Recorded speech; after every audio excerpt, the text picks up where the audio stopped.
We have today a fabulous trio. We have Michael and Belayne, who are here from Addis, in the synagogue in Addis. And we have anthropologist Malka Shabtay, who has penetrated what is a fairly obscure, secret community and has been able to witness events which I think very few Westerners, or indeed anyone outside of the Bal Ej community, have been able to do.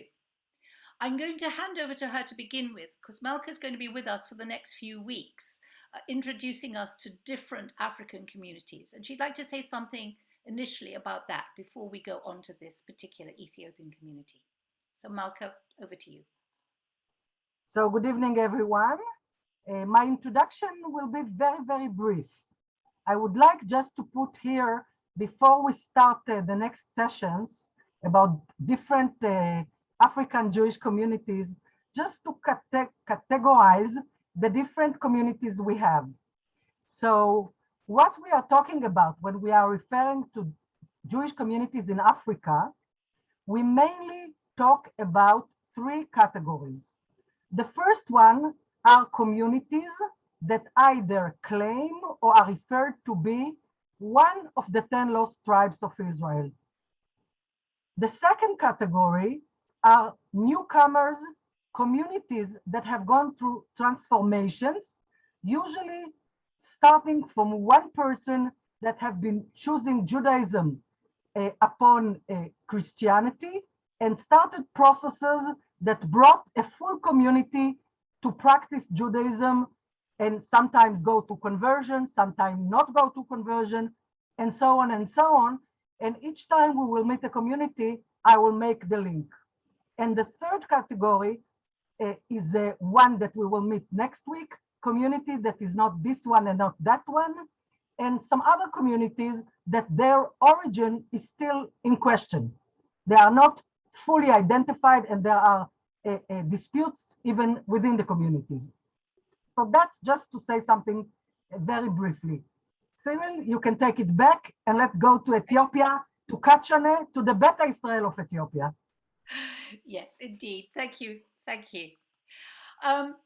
Yes, in the central area of the Shoa district, there are these secret communities. They claim to be Jews who left the rest of the Beta Israel in northern Ethiopia at a time of extreme persecution, and decided to continue their Judaism secretly, outwardly being part of the Christian community. Effectively, it didn't work because the communities in which they settled consider them, as all Jews in Ethiopia considered, as Buddha, which means that they have the evil eye. And it's a particularly sort of medieval brand of belief where a look from a Jew can kill you, or that Jews turn into hyenas at night and will kill your cattle. And it's under these circumstances that the community has lived for many centuries. And so it seems, although I'm sure that Mickey and Belayne will explain this in further detail, that a decision has been made by the community that the children should try and integrate, without knowing too much about that community, should integrate into the wider society. And many of them left and went to Addis, where they have settled and are working very successfully. But they themselves, these children who left the community, are proud of their heritage, want to learn more. They've established their own synagogue in Kechene in Addis. And they have come out to the rest of the world to tell people about their heritage. This too is very controversial within the community. But I won't say any more, because you will learn more from Michael and Mickey and Belayne themselves. But I'd like to start with a preview of a film that Malka is putting together on this extraordinary community. So I will share my screen, and then you will be able to, I hope, see. And to say that the film is not my film, is our film. It's a collaboration, mainly with Mickey and Belayne and our team, and we are doing it together. Okay. Here it is. I hope can you see it? Yes, yes. Excellent.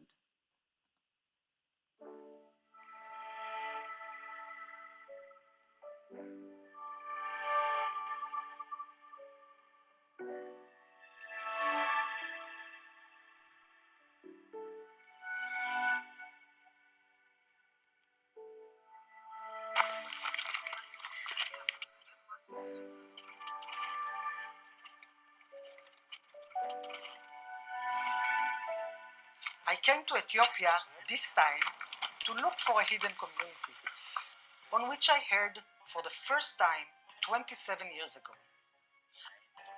This Nawari, Fiche, and Marhabete are villages of Jewish who are migrated and settled there, and so many families are living there. I am originally from Marhabete. We are on the way of the first oldest synagogue. We call it Gadam.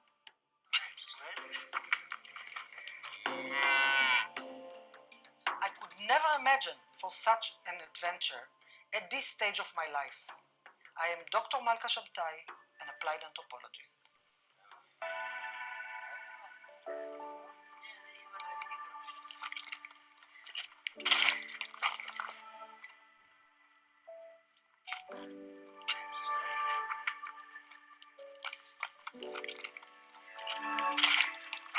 When we go out, we will take it.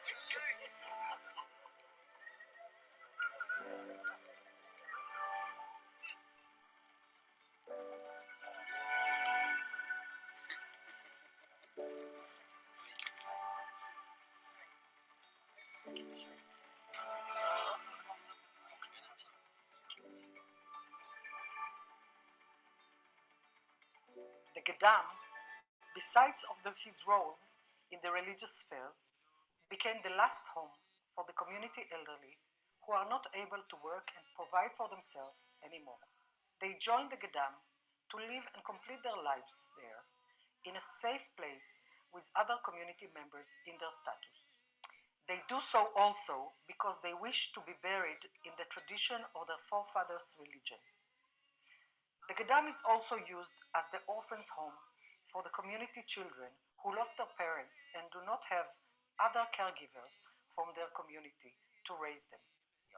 ልጅነቴ እናትም አባትም አልነበረኝም እና ከዚህ ያው ባለጅ በመሆኔ ብቻ የባለጅ ልጅ በመሆኔ ገዳሙ ሰብስቦ አሳድጎ እዚህ ተራድርሶኛል እና ደግሞ ያው ገዳሙ ውስጥ ቤተሰብ የሌለው ተቸግሮ ምንም አይነት ነገር ረጂ አካል የሌለው ሰው ገዳም ሰብስቦ ገዳም ያሳድጋል። የገዳም ልጅ ማለት ይሄ ነው እንጂ ሌላ ምንም የተለየ ነገር የለውም።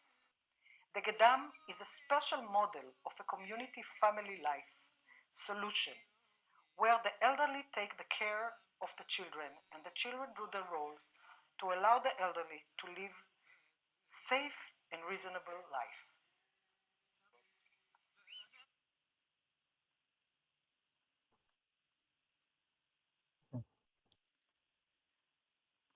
Great. Okay. Thank you. Malka, Great moment. Hand over to you now, and you are going to speak with Mickey and Belayne. Great. Mickey and Belayne, can you please unmute yourself and be ready? So this was a very little part of the film we are working on.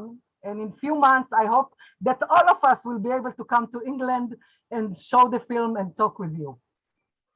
I turned to Mickey and Belayne with few focused questions in order to give you a taste and a sense of what we are talking about when we speak about pre-Talmudic Jewish community, hidden Jewish community, a community under persecution and survival. What is the past? What is the present? moment that we are living in and where the community is heading. Before we start, let me reintroduce Mickey and Belayne, as we call them here. Belayne is the head of the board of directors of the community called Brit Olam, and the synagogue is located in the neighborhood called Kechene. Mickey is the community Chazan and the right hand and left hand of Belayne. They are both working together with other community members who are making decisions in this level. There are also a hierarchy of the spiritual leaders and the elderly, and as much as we can, we will go into this. My first question to Belayne probably. So what does it mean to be a pre-Talmudic Jewish community? What does it mean? What is the origin, and how does Jewish life and practices look like? Thank you very much for your introduction. Our community is practicing pre-Talmudic. That means we don't have written Talmud. We departed from Israel before time of Talmud. So we don't have some practices like Purim, for example. So we have only practices before the Talmud. And our community, we built a lot of synagogues in the hidden Gedams because we are mainly in Showa, which is very strong Christianity. So we are hidden because of we have something hidden, you know, very important thing to contribute to Israel. The first one is this one, why we are hidden. The second one, there are a lot of persecution and killing. So when we go to Gedam, we practice Judaism. When we come out, we assimilate with other nations, but we don't have any in the intermarriage. Belayne, can you please specify some Jewish traditions that are the core practices of Judaism within the community? Yes, practices like Shabbat. We keep Shabbat from Friday evening to Saturday evening. We have Nida. Our women go to Nida for purification purpose. We have elderly staying room. For example, women who bleed or has a fluid, they will separate themselves. We have a kosher slaughtering process. We marry each other from our community. There are sacrifices we offer annually, like Karbanot. A lot of practices we have and celebrations. We have memorial celebrations too for our Holocausted women's in the community. Just to move forward, I just want to mention that Belayne is working on a book in Amharic, which tells the religious practices and story of the community. And we are working together on a book in English that will come out together with the film. So anyone that will be interested into more details can look into it. So until 3 years ago, more or less, the community was hidden, which means there were some visitors coming in and out, some researchers. By the way, the most important researcher of the community is British Ethiopian historian, the late Professor Richard Pankhurst, who told me about the community. But until 3 years, there were no, the community was more or less unsuccessful to create communication, serious communication with Israel or the rest of the Jewish world. Tell us about what happened. since the last 3 years. How the life of the community changed, talking about being hidden, disagreement, what happened since the last 3 years? Mickey, can Yes. you please start with it, or Belayne, whatever? Yeah, we get into agreement with our elderly fathers. There was a hot discussion how we open our service to the world Jewish community. And they agreed and some disagreed. The majority were agreed, so we open our service. We become popular, and a lot of youth join the team, and it becomes wider community. And then the church pushes the community not to provide cemetery. At that time, our elderly people said it should be stopped. We should keep hidden. Okay, we should retreat back. They say like this, and the youth, we don't have time to hide because Israel is established. Ethiopia is democratic country. We are educated, so we should not be open. We should not be hidden. We say like this, and the community be split into two. Those who want to continue hiddenly, and those want to open themselves. And then this was a very strong argument.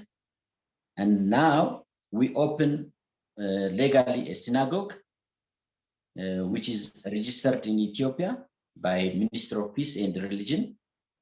And we are known. Especially just to continue with Belayne, after we got the freedom of religion, to have freedom to practice our form of religion from the government, we started this movement before 20 years ago.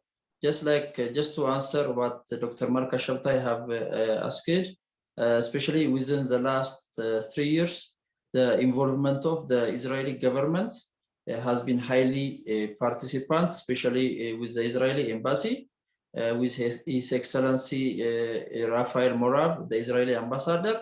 He has been so much in our life with the big help, actually with the big help from Dr. Malka, which she pushed, or she convinced him to come to visit our Gadam, to visit our synagogue, and to visit our community. Also after that, Dr. Malka Shabtay and a very big honored case called Case Aviyu, who is the spiritual leader of the Gondar Beit Israeli community, the Beit Israel community in Israel. He has been with us, with Dr. Malka Shabtay. He has been here for 15 days. He visited our gadams, he visited the community. We had a very big seminar together. Also after that, like we started to change things, drastically. Things started to change drastically, and then right now we met the mayor of Addis Ababa. We want to have a land for a synagogue and a land for a cemetery, which we have requested in collaboration with the Israeli embassy, together with the Israeli embassy. And after that, we had some friends from also USA, who are also used to be partner with Dr. Malka Shabtay. So after since these changes happened in the last 3 years, which they have not been before. Good. Now, let me say a few sentences and you can take it to the next stage. For our participants here that ask themselves, I am sure, so how many people in this community? Where do they live actually? And what is the structure? So I'll say something very basic because I want Nick and Belayne focus in the more deep issues. So we speak about 120 to 150,000 people, more or less. Now, it is important to know where is this community, because this community is one of other communities in Ethiopia that are from Jewish offsprings, and we don't talk about them today. This is the most organized and unique community. So the community live in several neighborhoods in few cities throughout this region. In Kechene, this is a neighborhood in Addis Ababa, but also there are other cities. I just mentioned the names for you maybe one day to look at the map. One called Debre Berhan, one called Inwari, one called Fiche, Alem Ketamamad, different cities with specific neighborhoods of people from the Beta Israel who are arts and craft or craftsmen and women. This is one thing.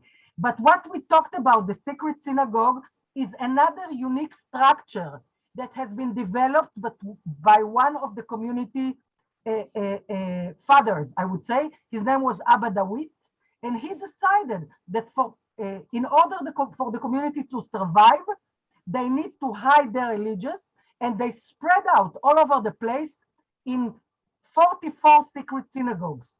Today, we only have 15 that have been left, and I am, as a foreigner, only have been in 5 out of the 15. So as what Belayne told you, most of the community is still hidden, and it is very difficult physically to gather. So I leave that for a minute and I go back to this life of, and I would like Miki and Belayne to refer to.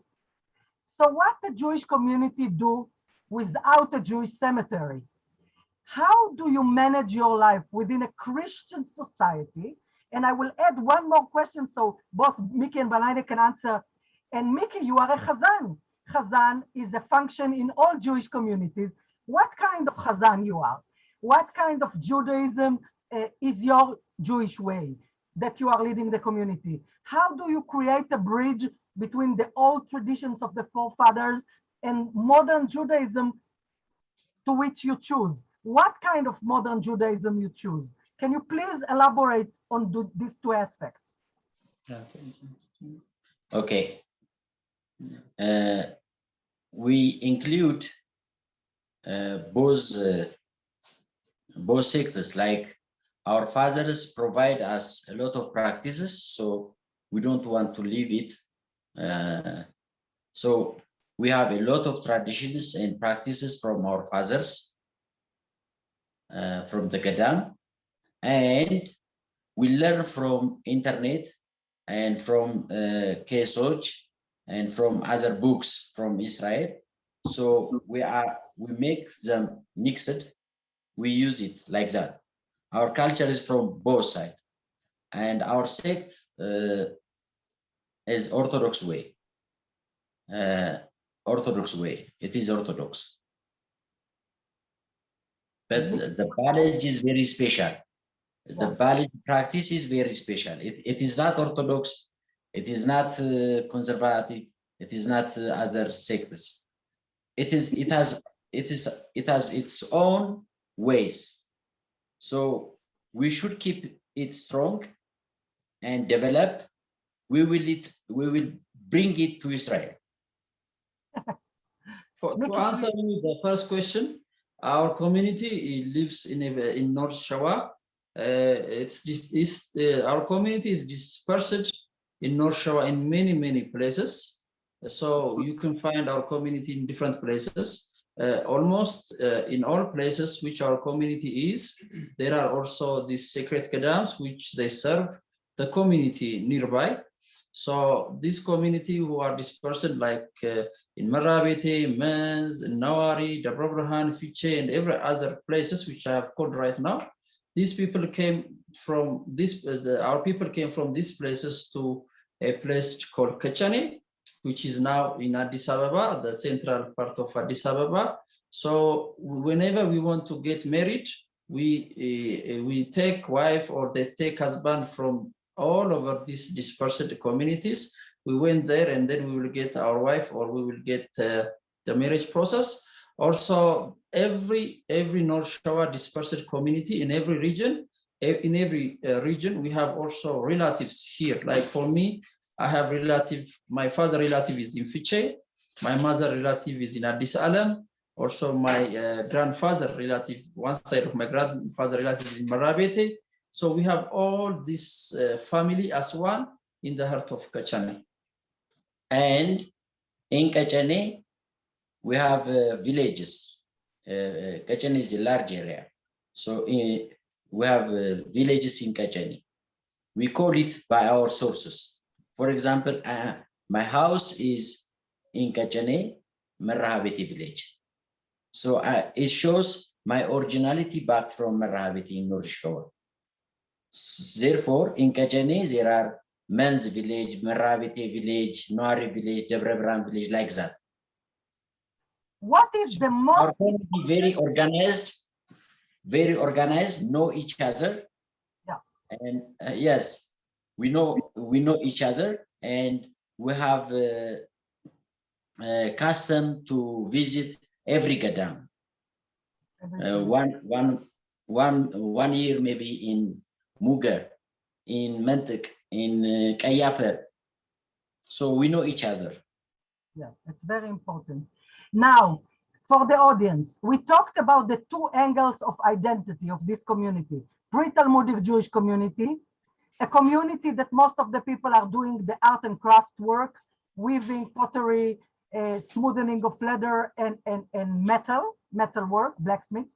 Now there is one angle that Sybil mentioned, and I want you to talk about it more. The community suffer from extreme persecution. As mentioned, the community is seen as having the evil eye and as a danger for the local population.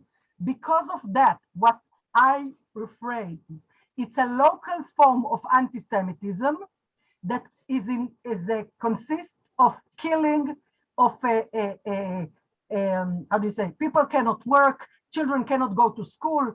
Many of the children of the community in the other areas cannot go to school because of persecution, and so on and so on. I'd like you, Miki and Belayne, tell us more.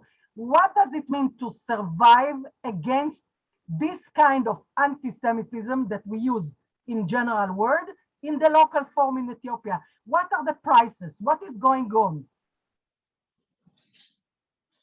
The prices are huge because it comes from it started from our generations, and we have heard and we have also been victims of these kinds of prosecutions and the stigma. Even in our everybody in Kechene or in North Shawa community, they have this direct victimization. Also, they know it from their forefathers, from generations. We have been told through generations to generations until now. For example, to give you just an insight, when we go in Addis Ababa, when we go around to school, or when we meet people, or when we work in Addis Ababa, we don't have the courage, or we don't have the courage to say we are from Kechene community, because whenever we say we are from this community, from this area, they will directly connect us with their illness, with their sickness, and whatever happens to them, we are subjected to their direct victimization, because they think our people have this evil eye, or what they call in Ethiopia Buddha, which they claim us to cause them sicknesses and diseases and other things. Just before 2.5 years, in a place called Lijare near Fiche, our communities, lands, their houses, even their animals, where they were in their storage, where they were in their places, even their farms have been burned down by the local Christian people. In the next morning, since we heard this, Belayne and us and other 2 people, we have been there to document every little thing, and we had it in video and a photo, which we have sent to Dr. Malka and to other people in order to get help and other support. Even in our Abbas and in our forefathers, they have a yearly Memorial Day for the women, which they have been slaughtered by these local people from their Nida, while the men were at work in their farms. The neighboring community attacked the women while they're in their secular place, while they were in Nida. and they slaughtered them. And then every year in October, so in October 3, every year we have this Memorial Day for our mothers who have lost their lives due to this cause. So when we go, like now in Addis Ababa, we may not be prosecuted or we may not be killed because it's a capital city and then they have so much power, but the stigmatization and the stigma and the discrimination is very, very high. Even one time our friend have made a simple sample which he goes around the hotel, a foreigner from US, and then she asked about Kechene people and they all answered almost similar questions and they were in shock. She was in shock.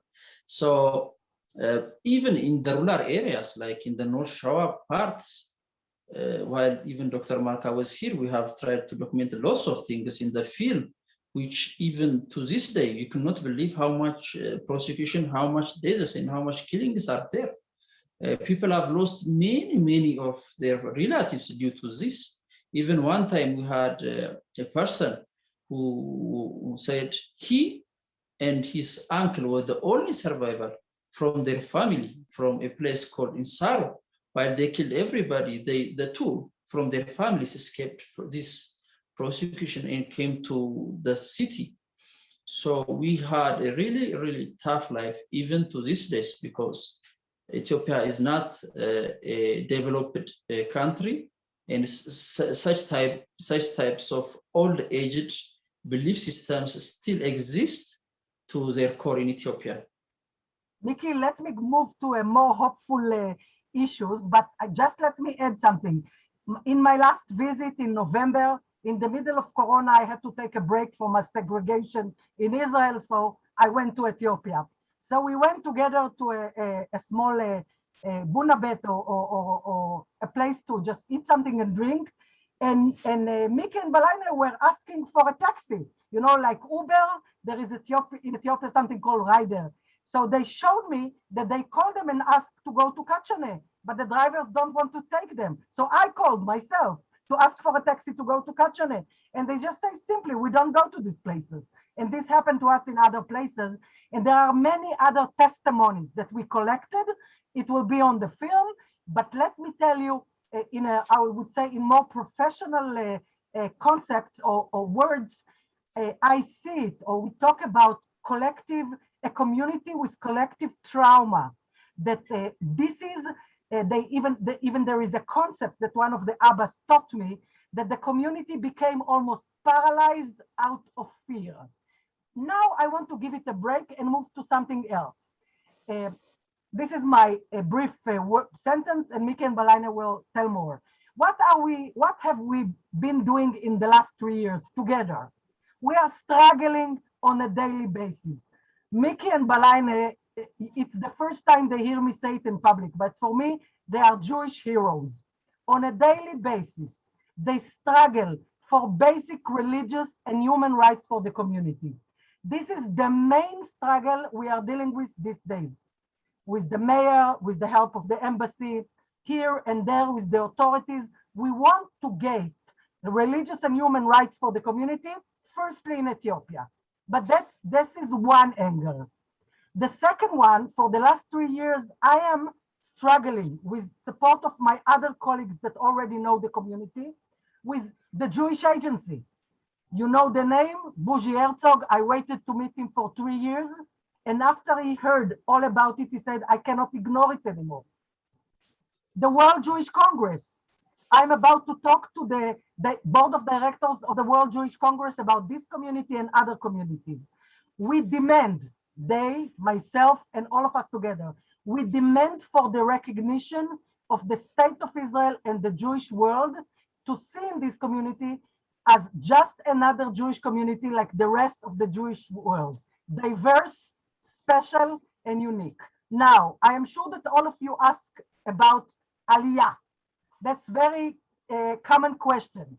What are their dreams? What is the reality, and what are the chances? Before they will answer, how do you see the future of the community? I can tell you that we have started the process with the World Jewish Congress to establish in Ethiopia the Jewish Federation of Ethiopia, for this and other communities, because now we want to see, we want the Jewish world see this community as one of the legitimate Jewish diaspora. Aliyah is a whole different issue. And let me turn to you, Miki and Belayne. Where do you see the community? I told you in 5 years, in 10 years. What is the future that you see for your community? And where from your vision is coming? Please. Okay. We want to consider as a human first. In Ethiopia, we are a Hana people like that, okay? So we should be recognized as a Jewish community in Ethiopia first. And then we should practice our cultures freely, openly, proudly in Ethiopia. And then Allah is, it is a matter of Hashem. Hashem says, people will disperse and he will gather. So it has time. But we should be proud Jewish in Ethiopia first. And then after a certain years, our children will be a proud Jew, a very creative Jewish, and all these hassles will be removed from our community. We will be a special community in East Africa. Maybe Kechene will be the Jewish small state in Africa, because we are large, and the Beit Israel from Israel will join us. We will take wives from Israel, from America, from everywhere. So we will be a large Jewish community in the world. We will unite that one. And then Aliyah, our father says, it has its own time. Thank you. I think that that's a wonderful place, a place of hope to stop this part of it. Because we would like to do is to actually have a look at the synagogue. If you can give us a tour of the synagogue. Miki want to say something and go to the synagogue. Yes, only I just want to add 1 minute, one thing. We are on the brink of getting a cemetery and a place for a synagogue. For our community who have been traumatized like a community level for the past many years, the most important thing which they have asked us, our elders have asked us, our community have asked us, is to get a cemetery. And we are trying with the help of Dr. Malka Shabtay and the Israeli embassy, we are trying to get this cemetery. And the Ethiopian government, we have been contacting big people, starting from the mayor, which we have tried to get it. So once we get this cemetery and the place for worship, especially the cemetery, the community will become one. The community will start to overcome their fear. So in 5 years, in 10 years, after we accomplish our works, we will hope to see a very vibrant Jewish community, from children to very young elderly people who are proud to be Jewish, who are proud to be Beit Israel, who are proud to be themselves. And we want to restore our Judaism practices, our forefather Judaism practices, because in the last many years there have been so much pressure and prosecutions that we are on the brink of losing lots of our Jewish traditions. So we want to restore them. We want to show the world what we have got, what we have, what we are up to, what we have as a Jewish community, what we have in our hands. So we want to see our community not being prosecuted, not being stigmatized, or not being discriminated. So now you have the opportunity to show us your synagogue. There are many people here. There are many people on this call who have been to your synagogue, but there are also many who have not, but who may come. We are planning, Jewish Renaissance is planning a trip to Ethiopia in November of 2022. And we hope very much to be able to come and visit you. So please do give us a preview of your Beit Knesset now? First, we are in the office. We will show you. We are in the office. We will show you 1 minute of the office, and then we will go to the synagogue. This is our office. This is our license certification from the Ministry of Peace. Here we have a wine declared for Dr. Malka Shabtay for our 3-year anniversary. This is our office right now.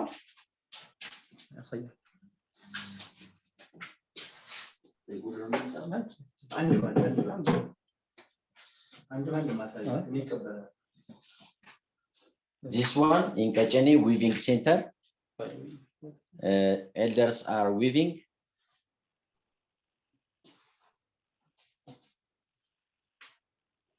This one is planting a tree because our Prime Minister, Dr. Abiy Ahmed, he invite us to plant trees.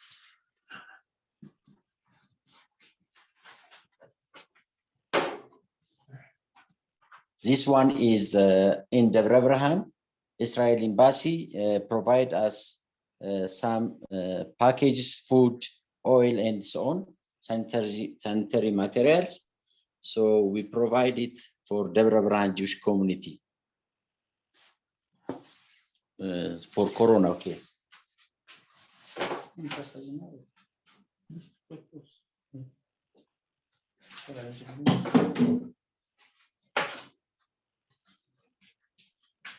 This one is we have a good connection and advisor by Professor Ephraim Isaac. Well-known Ethiopian and Yemenite professor in the US. Mickey, maybe you should move to the inside the synagogue. Ah, that's very important picture. Yeah, this one is Ethiopian-Israel relation on culture and heritage restoration. And this one is the Coptic Church Pope and Dr. Malka and Ambassador. Let's say we are trying to build new relationships between Jews and Christians in Ethiopia. So that's also a few steps. Yes, this one are elders in Nawari people with Dr. Malka. Dr. Malka in the middle. My family. Mickey. Okay, now we will go to the synagogue. So inside. Yes, inside the synagogue. Okay. አንተ በማታ ይጨልማል ዙም ሲሆን ነው መሰለኝ ጠዋት ግባ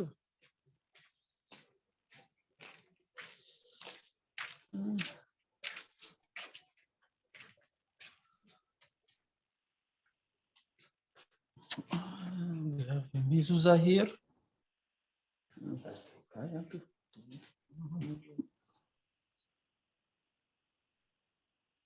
This is our synagogue. We have a menorah here made by our artisans, Abarat Shoman. He made this one.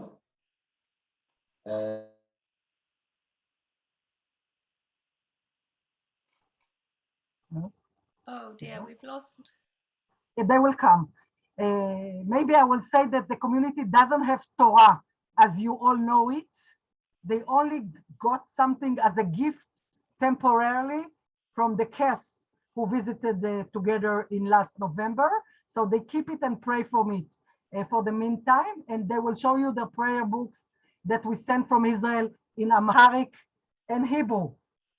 So every volunteer that I get to go to the community help to better pronounce the Hebrew prayers, which they always ask, how to better pronounce the Hebrew prayers.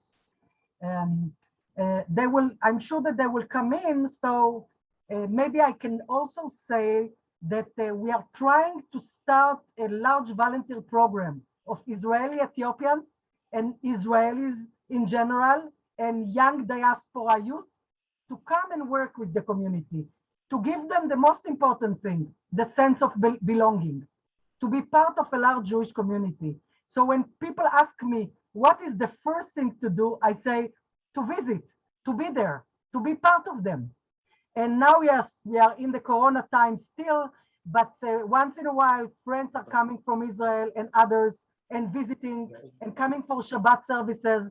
And that's the most important thing. We are back. Good step back. Great. Yofi. Okay. Yeah. This menorah is given from Israeli embassy by His Excellency Ambassador Raphael Morav while he was inaugurating the synagogue. He came here to inaugurate the synagogue.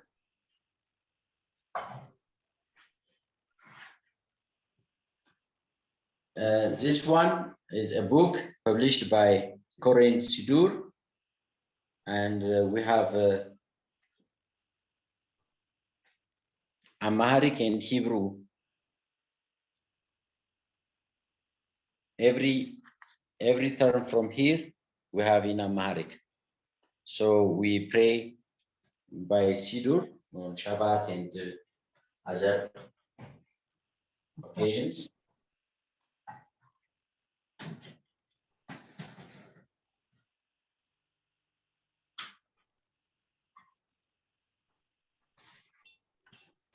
Here we have Orit.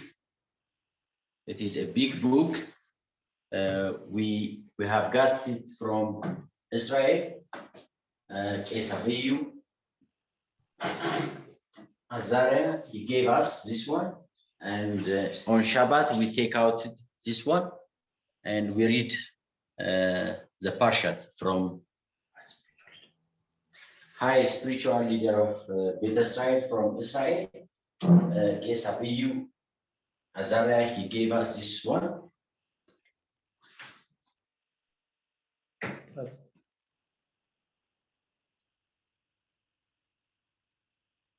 We have talit here. Most of the talit is woven by our weavers in Kechene.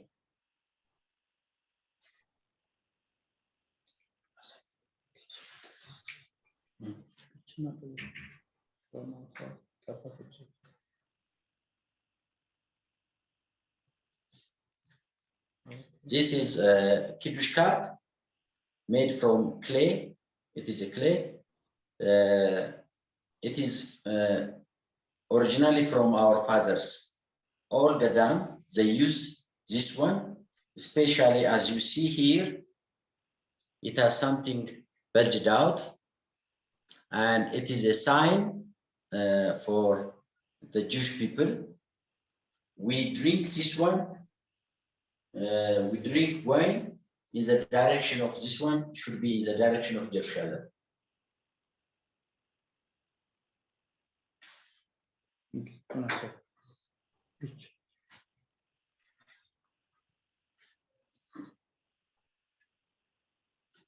This one is called Gej.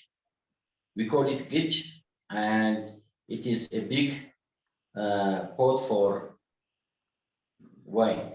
So the Hazan will pour the wine to each congregation in the congregation. And we have here Israeli flag because it is our origin. And here we have Ethiopian flag.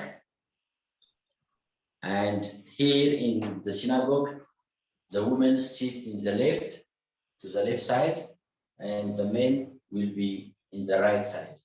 And the Hadan will be in the middle. Thank you very much. Thank you. That is absolutely wonderful. Now, I know there will be lots of questions. So I'm going to hand over to Aviva, who will be arranging the questions, and will ask you individually to unmute to ask your question.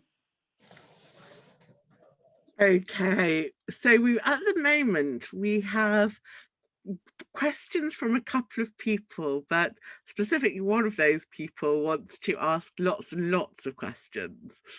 So what I'm going to do is I'm going to take a single question first, and then if anyone else wants to ask anything, please put it in the chat now. Otherwise, after that, I will go to Kevin for his 6 or 7 to go through. So I'm going to start off by pinning Michael back up. And I'm also going to pin Rosalind, because Rosalind's met Michael before and she wanted to follow up on that meeting and ask about how things have progressed since. So Rosalind, over to you. Thank you. Hello, Mickey, and hello, Belayne. I've met both of you.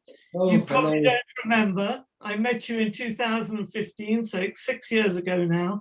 And but I remember you extremely well. And I tried to help you and had no success. And that's what I wanted to say to you. You told me at the time that the young people were, because they didn't, in your community, because they didn't have the knowledge, the Jewish knowledge that you hoped they could have, they were being converted or taken in by the Protestants.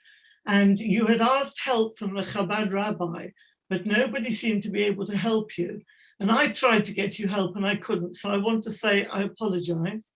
And I was wondering, are you managing to help these young people? Or are you losing lots of people to the Christian community?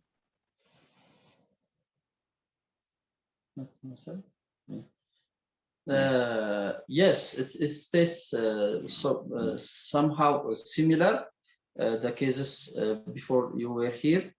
First of all, it's really nice to meet you again, to see you face to face. Thank you for coming also. Yes, but we have been also working in the lately, like after these 3 years, things have changing drastically. You would not imagine before 3 years and after the 3 years, because the involvement of the Israeli government, the Israeli embassy, which Dr. Malka Shabtay bring us to us, is changing, not even only the younger ones, it's also changing the elderly to have to come and help us. We have a committee of elderly people, which is composed of 20 people, 20 elderly people. Before 3 years ago, this will not be imaginable, because there is so much work to be done and which we have not got. But these years, so much support and so much help is coming, that we are doing lots of things. People, not even the younger ones, but also the elderly, are starting to come up and starting to be part of our community, our movement here in our synagogue. Thank you. I'm very happy to hear that. Yes. And welcome back. Come for a visit to see with your own eyes. Yes. Oh, thank you, Malka, and thank you, Rosalind. That was great. I'm going to bring Kevin in now, because he's got lots of questions. So let me add Kevin in. And if anyone else would like to ask anything, please do put a note in the chat to me. Kevin, over to you. Thank you, Aviva, and thank you, everybody. This is absolutely fascinating. So I've got lots of questions, so please do feel free to ask Aviva if you've got any others, and she'll interrupt me. So the first one is, you mentioned you don't celebrate Purim because it's a rabbinic festival. Do you celebrate the Ethiopian festival of Sigd? Sigd. Yeah. As you know, Sigd in Gondar, they celebrate Gondar Yeah. Bethesda. Come back, departed from Gondar to Shawa, we stopped Sigd, because Sigd, it needs coming out to the mountain, and you should be show yourself to God, and many gatherings. It need many gatherings. It will expose the community for further killing and persecution. Therefore, we keep it. We keep in earth. We know the day. Everyone knows it, but we don't celebrate out. Okay, thank you. And do you have any links with the community in Gondar? Do you have what? Do you have any links? Do you have any? Is there any sort of ongoing communication now with the Gondar community? Yes, the new thing that not only the new thing, but the most profound of one of those attachment is with the Gondar with Israel is there. That we are starting now, we are even finding lots of relatives there. Also, people who are Mekalia, they are finding 3 or 4 stage relatives here in Kechene, and we are becoming like one. The community is becoming like one. With the highest spiritual leader of Kes Aviyu, who have visited and came here. He had a good time. Like he had the attachment with the community, and he's helping us so much. Even after he has gone to Israel, he wants to be our case like we used to before. He wants our Abbas to be their Abbas. And with the Gondar with Israeli community, we are now working to have one community who is in Israel, also in Ethiopia, but the same community.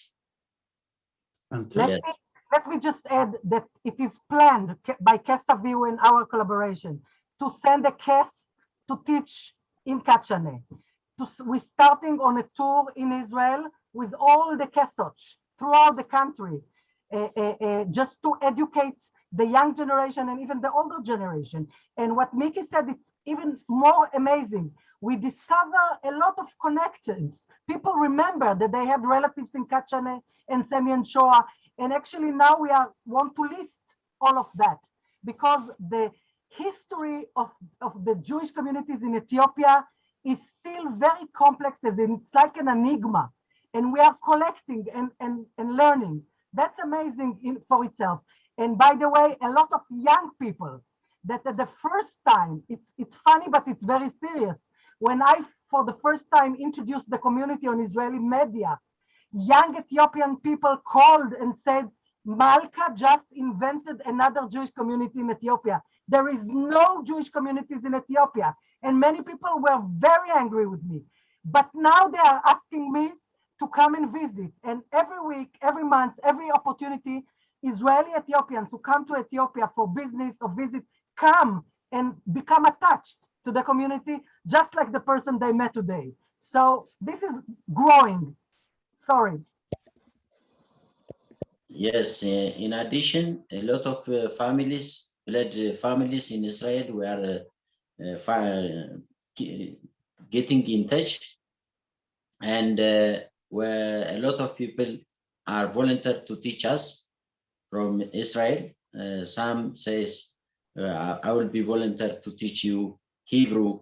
Some says spiritual leaders, spiritual teachings. And the others, they want, today I received David from Israel. He has been in Israel some 13 years back. And he said, when he come to Kechene, he said, I feel that I'm joining my lost families. He said like that. He was crying here because we speak the same things. We practice the same. Only the geography is different. They are Gondar and we are in Shoah. Yeah. That is all. Yeah. Brilliant, thank you. Kevin, did you have another question you wanted to ask? I do have another question, and one is about Gondar and Israel. And you seem very proud and very passionate of your Judaism and your practice of Judaism and its distinctiveness from the rest of the Jewish world. What fears do you have of either intentional or unintentional pressure put upon you to change your practices, either from Gondar or within other parts of Ethiopia, from Israel or the wider world? How do you intend to keep your distinctiveness? We intend, this question you have asked is a very good question. We have the intention to keep it like the elderlies, our Abbas, our community Abbas, they have their own way, and they teach their students one after generation after generation, and then we want to let them keep it that way. Some of the young people like me, who read lots of things about modern Judaism in the internet, who gets books and other connections from US, from England, and from Israel. We want to pursue some other, like maybe some other modern Judaism practices. And the two are like, the two can be one and connected in one community, which we, by the way, this is our intention when we got the land from the government, maybe someday, maybe soon. SW have told us he will send lots of the kesoch from there to inaugurate the synagogue, when we will have our own Abbas also there. Also, we want to have some rabbis coming also to show what they have, what they got. And we want to keep it in our traditions in the Abbas, and whoever wants to go there, they can follow the Abbas, and who want to follow the modern Judaism, the Kesoch way, can also go there. So we want to keep it with the Abbas. The Abbas, which they have also structure, we don't want to go and do little things with them. We just want them to keep it, and we want to help them to keep it. By the way, our synagogue also wants to help this our Abbas to keep what they are doing right now, because they have many lots of obstacles and challenges, lots of problems. So we want to be there for them so that they can keep it. Before I come back to Kevin, there's a really interesting question that is a kind of follow-up on the relationship with Israel from Angela Glug. So I'm going to just bring her in to join us and ask her to ask that, and then we'll go back to Kevin in a moment. Angela. Thank you. Thank you so much for this presentation and for sharing your life with us.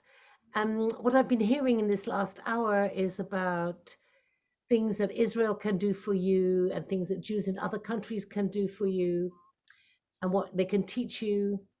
And I'm wondering really what you think you might be able to teach Jews in other places, because it seems to me you have a very strong community and you have great inner resources that have enabled you to survive and to withstand all these difficulties and all these persecutions. So is there something that you could give to us, something that you could teach Jews in other places? And I don't want you to be too shy and too modest about this. Yes, there are lots of things. Good. For example, when I tell people about our community, the first thing I tell them, we are going to see the 3,000 years of Judaism as it is, without no interruption. Women going to the Nida, people going to the mikveh in the river. Shabbat as it used to be like 3,000 years before.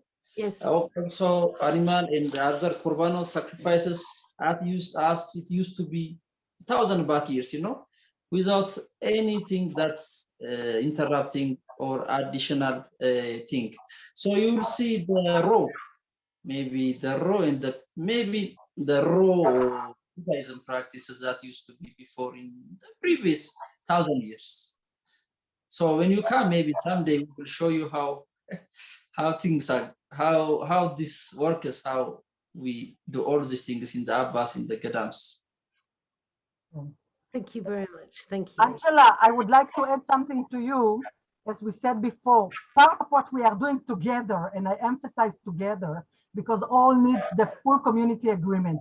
We document the story of the community in a film and a book, because only the testimonies, the visuals, the materials that we can bring in can present the story of the community. And this is something the community asked for. They gave me the mission to help them to tell their story. And we are afraid that, we want to slowly to open up and invite people, although it's a tough journey, I warn you, but we also very, very careful. It's not that we can now take two groups to visit the hidden synagogues and come all over the place. We have to be very, very cautious. And every step we are doing is we do first large community assembly. We get the blessing and the authority of the elderly. Miki and Belayne will never do anything that is against the will and so we are very, very, very careful. There is a lot to do. And just to mention something that they didn't mention, but I will mention to you. Part of the tradition is transferred by songs, by music. The elderly transfer the songs. So I invite all of you, because I'm a member in the synagogue, to come and be there for Shabbat. And you will hear the songs that actually transfer the values, the traditions, and the beliefs on the origin of the community and the future of the community. Anything else? No, I guess that was really what I was interested in. What are the values and the qualities, the midot of this community, which seems to be quite wonderful, and in spite of all this, in the face of all this opposition, this persecution which you've described, there seems to be some kind of inner beauty and strength which is quite rare today. I think there are many Jewish communities that have lost a sense of that, and it's really very very touching, very inspirational. So that's really what I was after. What are those things that they have that other Jews don't have? Exactly. Fabulous. Thank you so much, Angela. What I'm going to do is both Kevin and Annette have questions that kind of tie into each other. So I'm going to ask both of them to ask their questions, and then we'll go back to kind of get a response to both those questions together, if that's okay. So Kevin first, and then I'll ask Annette to unmute herself and ask hers too. Kevin. So thank you for showing us your synagogue. I think one thing that we might be wondering is, do you have a mechitza along the middle separating the men and the women? And Annette, did you want to join in? Oh, Annette's just disappeared. So Annette had asked, oh, Annette, are you there? Annette? Yeah. Annette? No, Annette had put in the chat to me that she wanted to ask a question about the role of women within the community. So Annette, if you want to unmute yourself and join in this conversation, please do so. Anyway, let's take those questions about the mechitza and the role of women. Okay. In our community, even in the Gadams, there is two doors, for one main trans and the other for the women trans. It's distinctly separated. Also in our synagogue, because we are renting places from one place to another place, we have only one door, because we are renting the house, we could not do any changes. We have one we have one door, but the women and the men are separated by a very thin, just to show line, the demarcation, just to show the line. Also, the role of the woman, especially in our Gadam, is very high. The elderly women, they follow up the Abbas while they are praying, and then whenever they do some little errors or something, they will tell them, check it back to correct it, because by heart they know all the prayers. Also in some of the Gadams, like two of the Gadam, there are also women leaders, administrators, who administer the whole Gadam, who make the Abba the men to lead the prayers, and the women are behind everything, behind the Shabbat, behind the Korbanot, behind the services, which they help the Abbas to have. Brilliant, thank you. I know Annette wants to follow up on that. Annette, have you managed to unmute yourself yet? Who? We can't hear you. No, I don't think she seems to be able to unmute. All right, and if you type it in the chat, we'll ask on your behalf. But what I will do temporarily is say thank you to Kevin. And while we're trying to get Annette back in, I'd like to bring Rosalind back in, because Rosalind had another question. So Rosalind.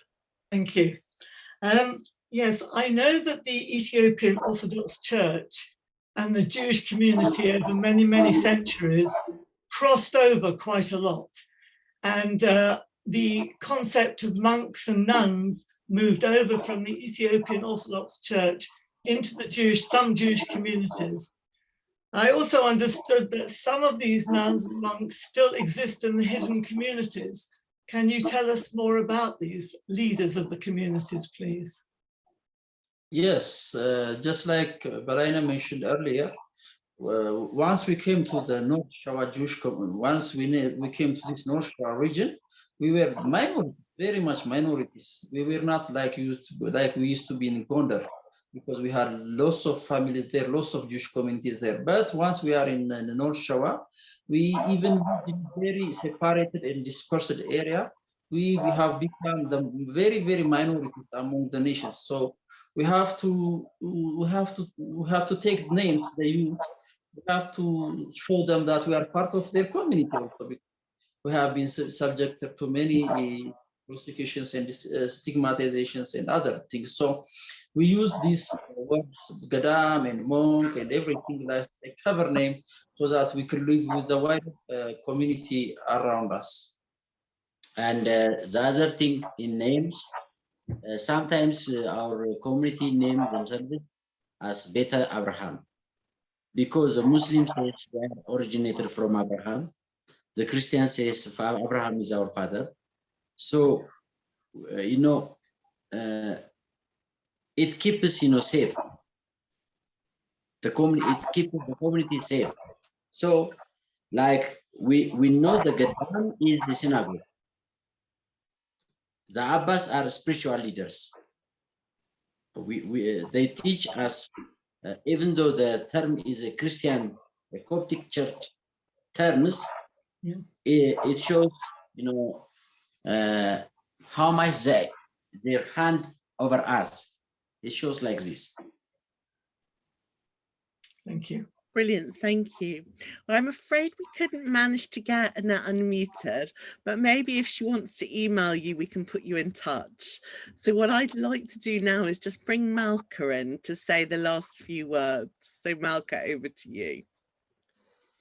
So thank you everyone for coming. We are just in the beginning of our journey to meet amazing and unique Jewish communities every week. Mickey and Belayne, as I said, dedicate their life for the future of this community. And there is a lot to do. We didn't say much about what is there to do.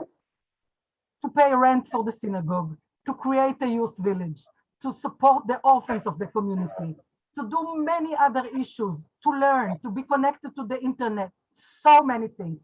I invite you to look into the two possibilities. First, to visit the community as soon as you can. That's a life experience. And if you are strong enough, even to have a chance to visit one of these secret synagogues. That's an amazing experience to understand Jewish survival. The second is there are many issues to be part of in many different ways. You can communicate with Mickey and Belayne directly. You can communicate with me. You can communicate with Sybil, and ask and look into any idea that you might be interested to learn more, to be part of, and get other people into the picture. We feel that the Jewish family will only benefit from it. And there is much to learn, but mainly about how Judaism is such a strong power, and even people can survive against all odds because they believe in their identity. So thank you very much. Thank you, Mickey and Belayne, my two beloved brothers. I can't live without them. We talk 3 times a day minimum, and I think you understand why. Thank you, Sybil, for this opportunity. Thank you all. Thank you very much. Thank you, Malka, and thank you again, Mickey and Belayne, for... It's our pleasure. It's really our pleasure. And in the name of our North Shore Beit Israel, or Jewish community, we really want to thank you for your time, for your energy, and Sybil for having all this congregation to come up and to hear us, to hear our stories. So we really appreciate your effort and what you are doing. So in the name of our community, we want to say thank you. Thank you very much. Thank you. That we have more and more. Thank you. This, of course, is only one of the many fascinating communities that Malka is going to introduce to us over the next few weeks. As she said at the beginning, they are all very different, with very different stories and very different origins. At the end of this series, we will make sure that you all have the details of every single community, plus ideas of how you can support them. And this is only the beginning, I think, of a conversation that is going to go on for many, many years to come. Thank you all very much, and I look forward to seeing you all next week. Good night.